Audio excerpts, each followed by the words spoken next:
Hello, welcome back to the third module of week 8. So as we know, this is the last week, and I showed you a few examples in the previous module.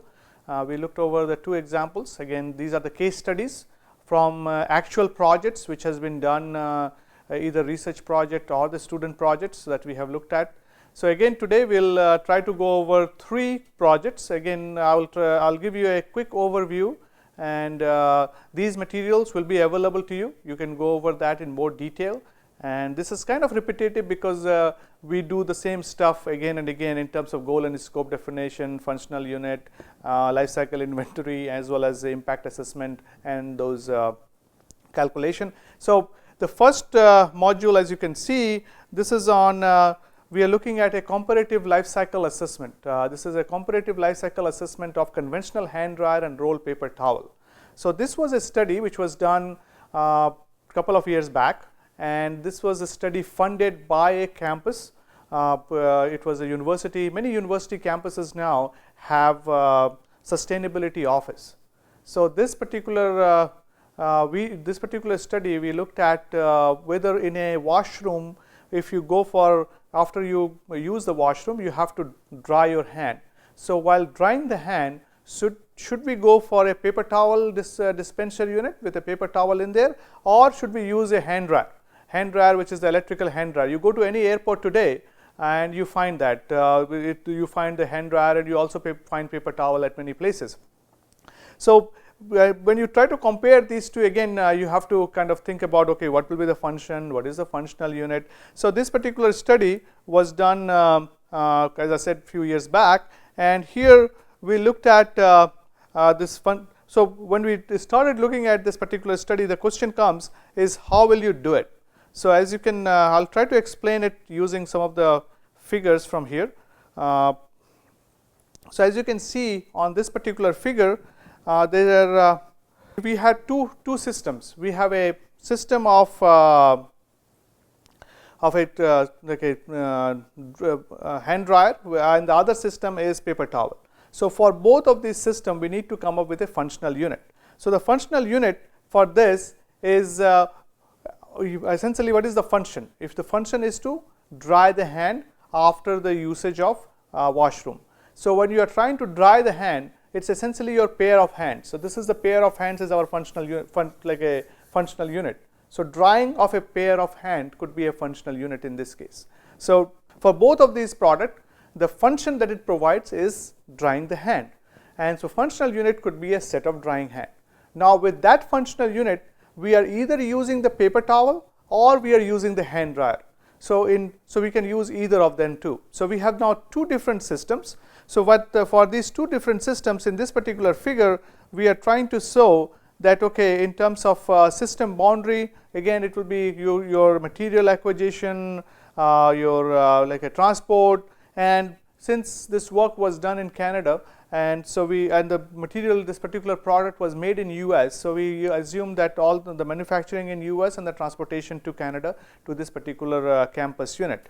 So when you try to go for life cycle inventory, as you know, we have to go for the life cycle inventory. So for the life cycle inventory, as you can see over in the picture on the top here, we didn't knew what is there in the material.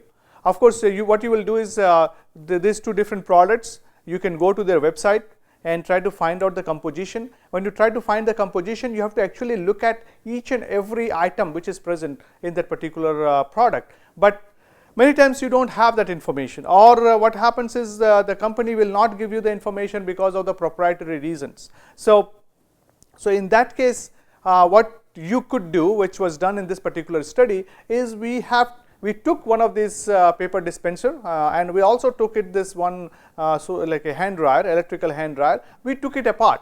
As you can see in this picture on top here, this is we have actually taken apart the hand dryer as well as the dispenser unit. Now we weighed each and every item present here, like how much is a plastic, how much is a metal. So all these items were weighed, and then after weighing these items, we could come up with this life cycle inventory. There were certain materials which we were not sure what they are. So there you need to get the help of your material science professors on campus or your material science colleagues, and they can help you to find out what are those material out there. The other way, you can go for XRD or XRF or those kind of analysis to come up with what kind of material is it. So bottom line is that for each and every component which is present in a significant way, if you are, many times what we do, if it's a small screw, a small very small part of like a piece which is we are not sure what it is, you can ignore that. But for most part, you should be able to find out. So that becomes your life cycle inventory. Now for this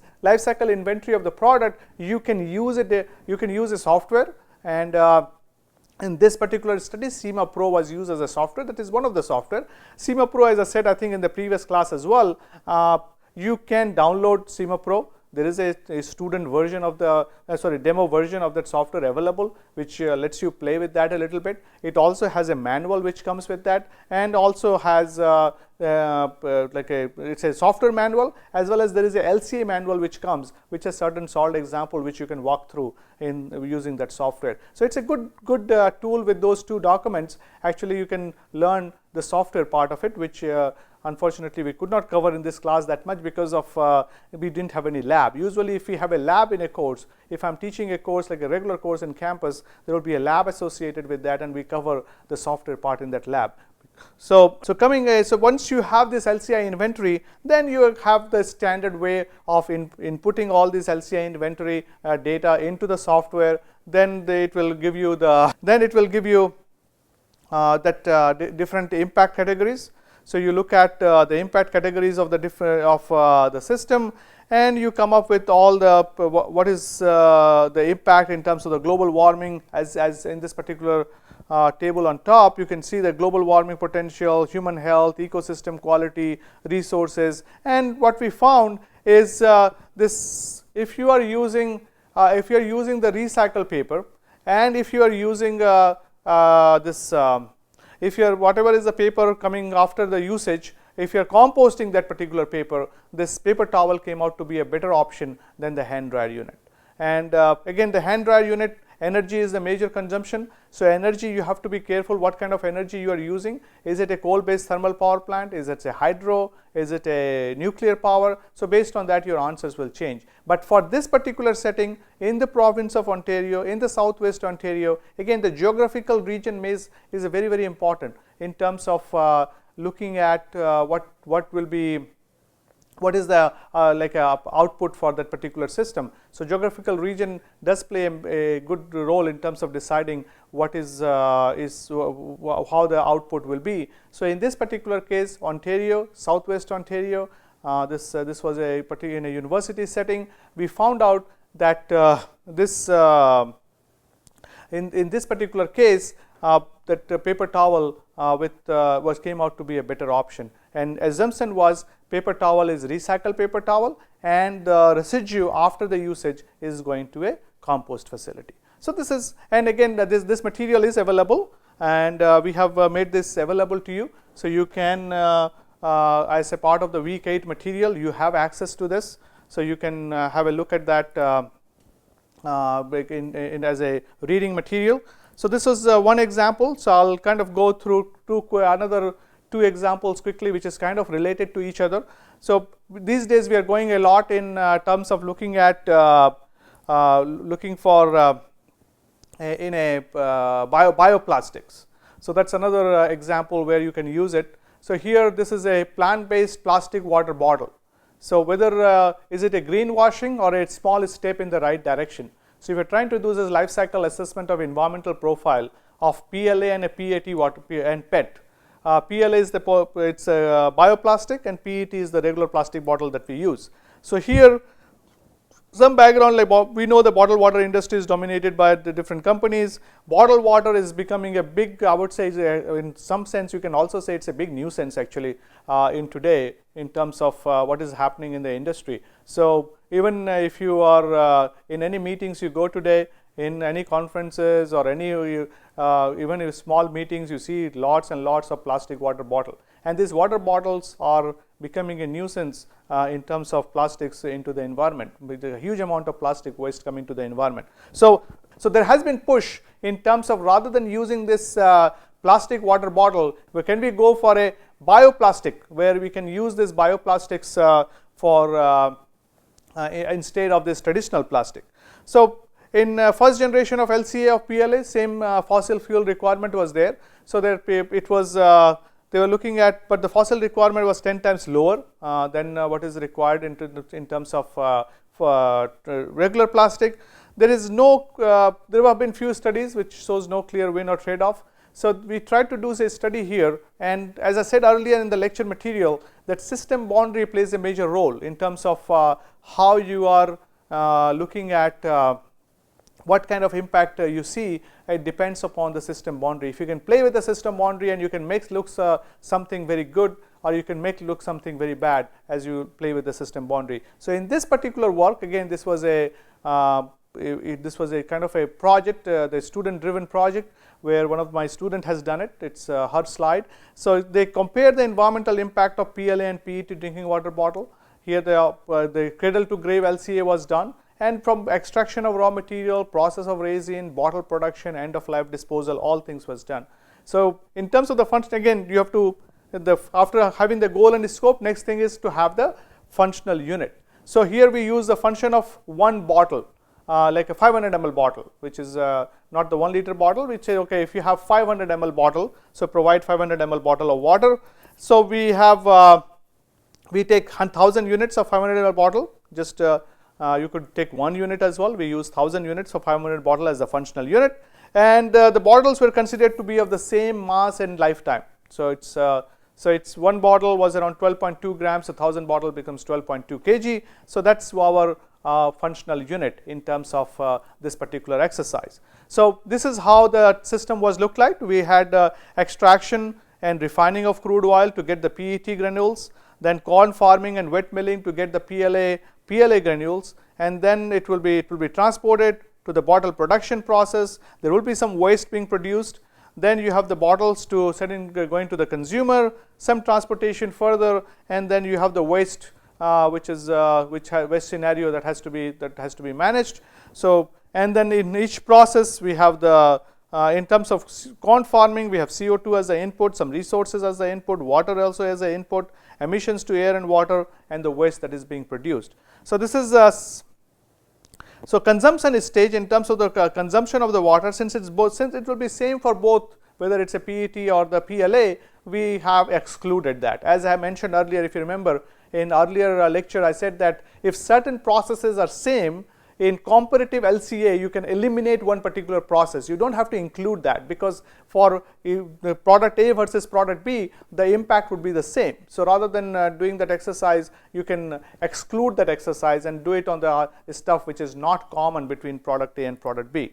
So, then in terms of the methodology, software was used. CIMAPRO again was used for this. The reason we are using CIMAPRO is actually I have CIMAPRO license. That's why you see that most all the examples I'm showing you, we have used CIMAPRO, but you don't have to use CIMAPRO. It's not that you have to. It's that's the only software out there. I'm not endorsing a particular product here. You can use Gabi, you can use OpenLCA, or you can use any product. If it's a very simple LCA, you can even do it using Excel spreadsheet. So, it's all depends on you what you want to do. But in most since I have license of CIMAPRO, so that's why you see all the examples coming using that CIMAPRO software. So, just wanted to make that clear. And then data, this software comes with the EcoInvent database, which we talked about earlier. And then we looked at production of PLA and PET bottles, production of bottle injection and blow molding process, then transportation, and all those factors came in picture. So, in the waste scenario, we assumed different cases, either 100% landfill, 100% incineration, 100% recycling, 50% landfill, 50% incineration, 50% recycling, 30% landfill, 20% incineration. So, different scenarios were looked at, and there are different impact assessment. If you remember, we talked about that. So, here we use both the impact 2002 plus as well as the recipe midpoint edge. So, both were used, certain assumptions were made. As you have to do in any of these LCA exercise, there will be certain assumptions that you have to make. So, no bottle is being retained by the consumer. So, that's one assumption. They do not degrade in a landfill under anaerobic environment. Production efficiency of recycled waste is around 90%, and all the recycled PLA plate are used for production of new bottles. PLA treated as PET in terms of like its usage.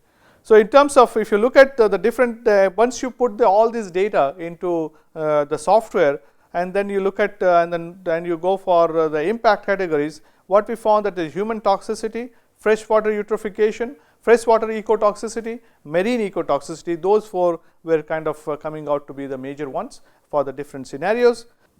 Then in terms of the midpoint, we saw climate change, agricultural land occupation, fossil depletion, and the end point we saw the carcinogens and the non-renewable energy. So, those were the ones which was coming out in terms of the normalization of the different scenario. So, what we saw is that there was a significant difference, like in terms of the we are not kind of, there was some sort of difference was found, but may not be significant if you do the statistics on that, but there was some difference in terms of PLA and PET, where we found that PET to be a little bit more toxic. And there was in terms of if you look about the PLA, there was 75% reduction by avoiding purification of tetraphthalic acid. So, that did in PET case we saw higher impact in terms of carcinogens, PLA shows less impact, 750% reduction. And there is some like PLA, if it goes to 100% landfill, PET 100% recycling, what are the different processes, we looked at that. Then in terms of the cradle to grave fossil depletion, reduction of 18 kg of oil equivalent in case of PLA.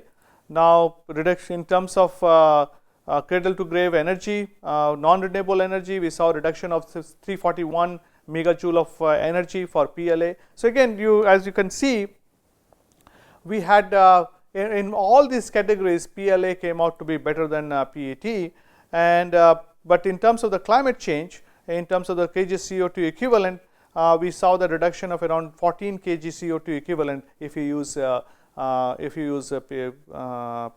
PET or rather than PLA. But here you have to, we have not taken the consideration that the CO2 that is being used for production of PLA is those biogenic CO2. So, if you take that factor into account, this number will change. Then land use, since PLA is it's based on bio, so you need more land. So, in the land use, 360% increase in land use. So, for the land use category, actually PET came out to be better. So, so that's so PLA or PET as a summary. In PET we saw 75% high in carcinogen, 22% high in non-renewable energy. PLA 360% high in land use, 5% high toxicity, 13% high in climate change. And again here, so these are the stuff. So, but if you look at the in terms of single score value, what you see is the PLA comes out to be less than PET when you try to go for the comparison between the two, and it kind of gives us a indication that yes, it's a small step in the right direction, where we are trying to go towards from PET to PLA. So, that's but there are certain limitations in conclusion. We already due to uncertainty, results reported here also the raw consideration of environmental impact of PLA and PET, data is limited, avoided products not considered, transportation we essentially assume it to be the same. So, those things were there in terms of this particular project. So, then again another example to just to show you how this system can be used. So, now we will get to the last example, which again this is a case study of where we have this is a actually real project. One of our MTech student just finished in around 8 months back now, and he had one on this he worked on this particular case study, where it was an LCA of an algal biomass plant, microalgae to biofuel. So, this work was this is we have a NALCO plant, a National Aluminium Company, which is in Angul. So, this was based on work being done at Angul facility of NALCO. So, what here it was, and some background, we will not worry too much about that. I will just go to the essential of the problem. So, from the microalgae, let us go to this. So, these are some of the background information, how the life cycle is done and all that. You already have information on it. This is your classical ISO diagram, goal and scope definition, inventory analysis, impact assessment and the interpretation part of that. So, and this is your life cycle stages graph. So, these are all your kind of summary of the previous one. So, in this particular project, our objective was to estimate the carbon footprint of the microalgae to biofuel manufacturing process using the hydrothermal liquefaction.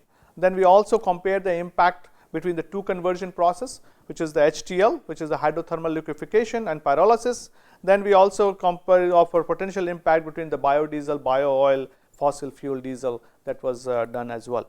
So, in terms of life cycle assessment, what we were more worried about is that the reuse and maintenance part, because that's what kind of the focus of it. So, if you look at the microalgae conversion pathways, there are different pathways out there, but in this particular project the focus was what you see in the blue or a light green color boxes that you see there, microalgae biomass to thermochemical conversion, pyrolysis and liquefaction, where you have the bio oil, syngas and the other bio oil which is present. So, the first objective was to find out the carbon footprint. So, we are not doing a comparative LCA, this is the standalone LCA. As I said earlier in the course as well, you do not have to do comparative LCA all the time. This is essentially we are trying to find the carbon footprint of this particular process that we can do for any process or any product. As I said earlier too, say even for a pen like this, if you want to find out the carbon footprint of this pen, you can do it, and using the same step. So, the goal here is to find the carbon footprint of this pen. Similarly, in this particular project here, we have to find a carbon footprint of the microalgae to biofuel manufacturing process, and the process was using the HTL, which is the hydrothermal liquefaction. So, how we will go about that? So, first, any project like this, what you will do? You have to come up with a process diagram. So, you do not have to be too much fancy, make boxes, clean, neat boxes, and write down all the processes that will happen. So, as you can see in this particular image over here, you start with what are the process? CO2, we take the CO2 mass transfer, we grow microalgae, we harvest the microalgae, separate the cell, do the hydrothermal carbonization, stabilize it, hydroprocess it, and then produce bio oil. So, that is very simple process which is going on, and the CO2 is coming from the cogeneration plant at the site. So, rather than releasing that CO2 into the atmosphere, it has been used to cultivate microalgae and in the process to produce the bio oil. So, and this is since we are using HTL, this is the process diagram for HTL, where you have the blender, algal biomass and sodium carbonate, high pressure slurry pump, then you have your preheater, HTL reactor, cyclone and all that things which is being used. That is like a diagram for HTL. And the goal of this study to assess the potential environmental burden of the bio oil production. Its scope is gate to gate system boundary. We have a gate to gate, not cradle to gate or cradle to grave, and the functional unit is 1 kg of processed bio oil. So, again, goal and scope, function and functional unit. So, this is that is the number one thing that you have to do in any LCA exercise. And as we have talked earlier, for any of these exercises, there will be certain assumptions that you have to make. Assumption was the growth of microalgae follow phototropic pathway. They are using sunlight as the energy source. Algal biomass absorbs sunlight uniformly. Climatic condition remain unaltered during 20 days of cycle, like algae cultivation. HTL plant is co-located with algae production plant. So, no transportation much involved. We exclude any process which has less than 0.5% impact overall. Construction and maintenance of the plant do not have significant environmental impact, that it was excluded from LCI study. Then you come up with the system boundary, that is your system boundary from the power plant. The CO2 is coming, it is going to the scrubber and heat exchanger, open culture pond, then dry, then HTL, heat exchanger, oil water separation, bio oil production. So, this is the whole system boundary of the system. Then you do your life cycle inventory. So, the life cycle inventory data for this particular exercise was either collected from the plant after visiting the plant and collecting the data, or getting the data from there, or some of the data which was not available, as you can see in the with the plant in this particular table on the right hand side at the bottom, these were mostly reference data from the literature. So, these data we calculated, these were the reference data, rest of others were all our like data from that particular plant itself. And then you put that in the life cycle inventory. This is how it looks like in the software. On the screen of the software, again it was CIMA-Pro 8.0.3, and you can have your bio-oil, HTL, LG, hydrothermal liquefaction, bio-oil stabilization, hydro processing. Then within each you have the different unit process, and for each of these unit process we have the input and the output coming in. So, when you go through that, after you look at all these impact categories, and for the like in different units, you have the total you have the total impact from the from LG, HTL, bio-oil stabilization and hydroprocessing. So, basically you add them up and then you get your total impact for each of these categories, and then you can plot it, and as you can see the yellow part, which is the bio-oil stabilization, kind of has the bigger share of the impact that we see, followed by the red color, which is the hydrothermal liquefaction. So, based on the recipe midpoint H method. So, in terms of the IPCC global warming potential, what we saw that the HTL had a higher contribution, then followed by bio-oil stabilization and algae production, and then hydroprocessing. So, that is how it was found. Totally it was around 13.07 kg equivalent. So, that gives us the carbon footprint. That gives us the carbon footprint of the whole process. Now, the second part objective of this was to compare the potential impact between HTL and the pyrolysis. So, if you want to compare these two particular process, how we can do it? Again, you go back and look at your the process flow diagram. Only thing is the drying and the pyrolysis. These two are what is the kind of changing as compared to earlier. So, you look at the step for the pyrolysis and the hydrothermal liquefaction. You look at different units, the steps like the drying, temperature, catalyst, process energy impact, heat energy, bio-oil yield, bio-oil HHV, and then you look at there what is the in terms of like the parameters for both pyrolysis and HTL, and some of this data was available from the literature. Again, you put that into the life cycle inventory like a pyrolysis CIMA-Pro, and then you get your unit processes, and you get in terms of impact for bio-oil, HTL and bio-oil pyrolysis for the different categories. And as you can see, for some like climate change, bio-oil pyrolysis is much higher, and for most of the categories you see the bio-oil pyrolysis to be higher than bio-oil HTL, and which you can see over here as well. The bio-oil pyrolysis is the red color and the bio-oil HTL is the black color, and you see that compare the different impact categories between them.